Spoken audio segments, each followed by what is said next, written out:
Manchester United think they've fixed their midfield. They haven't. Because right now, in the middle of a World Cup semi-final week, three separate stories are colliding at Old Trafford: a chase for a Roma powerhouse, a stunning change of heart from a Real Madrid outcast, and a rumour that United might actually sell one of their own World Cup stars to balance the books. By the end of this video, you'll know exactly where the truth ends and the noise begins. Manchester United have already done a lot of business this summer. Andrey Santos is in from Chelsea. Yuri Tielemans has arrived from Aston Villa. Karl Darlow has come in as backup goalkeeper. On paper, that midfield rebuild looks done. It isn't. Because Casemiro is gone, Manu Kone is facing a long spell out with a serious knee injury, and Kobbie Mainoo is still United's only recognised defensive option. So United are hunting a third midfield, and this week, that hunt has genuinely heated up. Let's rewind. United's summer didn't start smoothly. Their move for Atalanta's Ederson collapsed after he failed a medical,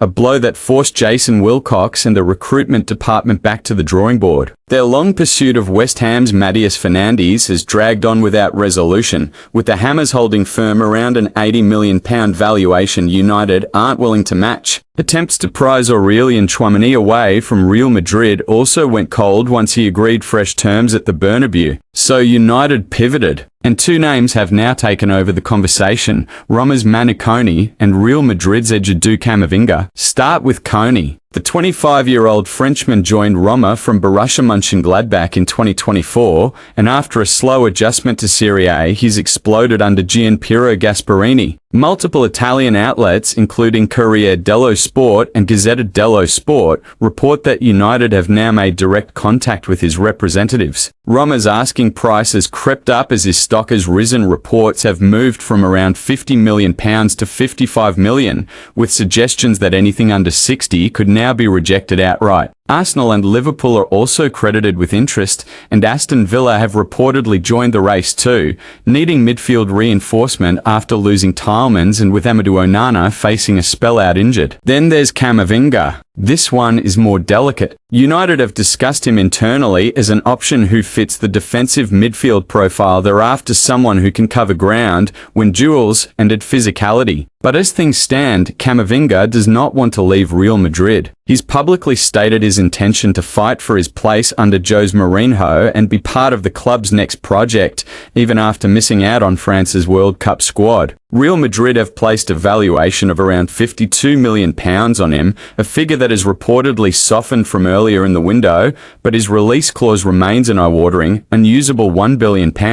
Liverpool, Chelsea, and even Paris Saint-Germain have also made inquiries. Nothing is close. This is a watch-and-wait situation, not an imminent transfer. Here's where it gets interesting. Fabrizio Romano, reporting on his own channel, has confirmed United have held direct talks over Kone. That much is fact, not speculation. It's been corroborated by David Ornstein as well. What's not confirmed is any agreed fee. Reports of a done deal or a specific transfer figure being finalised are not accurate and should be treated as noise until United's side confirms otherwise. On Camavinga, Romano has been just as clear. Internal discussions have happened, but the player's stance hasn't shifted. Unless Mourinho tells him he's no longer part of the plan, a summer move remains unlikely. And then there's the twist nobody saw coming. Spanish outlet El Chiringuito reports that Lisandro Martinez has been offered to Atletico Madrid. The Argentine's contract at Old Trafford runs until 2027, with a club option for a further year, and no renewal talks have taken place yet. Martinez has been outstanding for Argentina at this World Cup,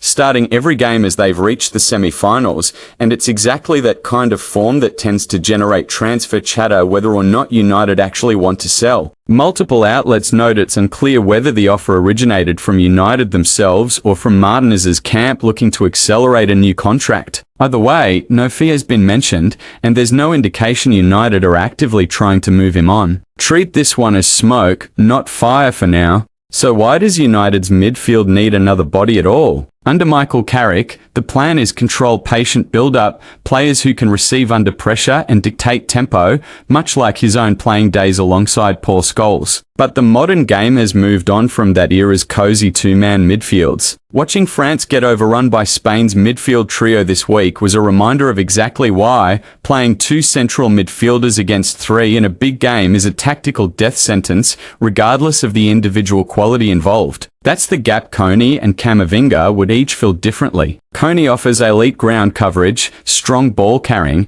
and a genuine tackling profile, a destroyer who can also progress the ball forward. Camavinga brings something rarer, two-way versatility, capable of anchoring in front of the back four or filling in at left back, with 2 Champions League winners' medals already on his CV, even if his last 2 seasons in Madrid haven't matched his early promise. Kone has established himself as a first-choice starter under Gasperini this season, central to a Roma side that has punched above expectations in Serie A. His performances for France at this World Cup have reinforced his reputation as an energetic, ground-covering number 6, even if Didier Deschamps' tactical setup against Spain did him no favours. Camavinga's numbers tell a different story. He's fallen down the pecking order in Madrid, missing out on France's World Cup squad entirely, and his market value has reportedly dropped by tens of millions of pounds over the past year as a direct result. Martinez, meanwhile, has been one of the form defenders of the World Cup, starting every Argentina fixture and adding a goal and an assist during their run to the last 4. Fabrizio Romano's framing is consistent across both stories. United have made contact for Kone, and they've discussed Camavinga internally, but Camavinga's camp insists he isn't going anywhere unless Madrid force the issue. Italian sources close to Roma suggest Gasperini's improving relationship with the club could actually make a sale more, not less, likely if the financial terms are right. On the Martinez situation, reporting has been careful to note that no concrete proposal has landed on United's desk. This remains speculation dressed up as an offer, common practice for representatives trying to fast-track contract talks. If United can't find urgency in the Kone talks, expect a release clause-style ultimatum from his side. Elite young athletes can't afford to sit and wait deep into pre-season for a decision. Sources suggest United remain favourites if they move decisively, but Villa, Arsenal, and Liverpool won't wait around either. Camavinga likely only becomes realistic if Mourinho makes his position at the Bernabeu untenable, something that hasn't happened yet. As for Martinez, the most sensible outcome remains a contract extension talk rather than a sale. United have too many issues at centre-back already to willingly lose their most combative option,